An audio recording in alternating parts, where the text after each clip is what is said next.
Guys, இன்னைக்கு ஒரு complaint attend பண்ணியிருந்தேன். கஸ்டமர் சோகமாக இருந்திருந்தார். தம்பி, டெம்பரேச்சர் வந்து இன்க்ரீஸ் ஆகுதுப்பா அப்படின்னு வந்து சொன்னோடனே நான் மேனட்டை ஓப்பன் பண்ணேன். அங்கே கூலண்ட் வந்து இல்லை. ஸோ கூலண்ட் வந்து லீக் ஆகிருக்குது தான் கம்ப்ளைண்ட்டு. இப்போது கூலண்ட் வந்து எங்கெங்கே லீக் ஆகிருக்குதுன்னு நம்ம வந்து கண்டுபிடிக்கணும். 4 வீலுக்கு அடை வச்சாச்சு, வெஹிக்கிளை தூக்கியாச்சு, ஏகப்பட்ட இடத்துல வந்து லீக் ஆகிக்கிட்டு இருக்குது. ஸோ வெஹிக்கிள் வந்து ஸ்டார்ட் பண்ணி பார்த்ததில் நமக்கு எங்கே வந்து அக்யூரேட்டாக லீக் ஆகுதோ அந்த இடத்துல வந்து ப்ரெஷர் அதிகமாக ஆகி அங்கேருந்து ஓவர் வந்து லீக் ஆகும். இப்படி செக் பண்ணி பார்த்ததில் 3 ஓஸ் வந்து பயங்கர லீக்கு. என்னென்ன ஓஸ்னால், நமக்கு ஹீட்ரு கையில் 2 ஓஸு, தெர்மோஸ்டாட் 2 ஈஜரில் ஒரு ஓஸு. இந்த 3 ஓஸ் வந்து பார்த்தோன்னா ப்ரெஷர் காரணமாக வந்து பல்ஜாகி வெடிச்சிச்சா இல்லைன்னா ரொம்ப நாள் ஆனதுனால பை போயிடுச்சா என்னன்னு தெரில.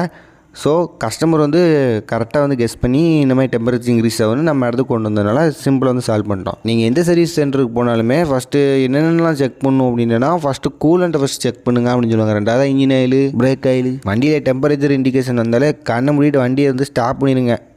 ஒன்றும் மெக்கானிக்கை கூப்பிடுங்க, ரெக்கவர் பண்ணி சோர்ந்து விட்டுருங்க.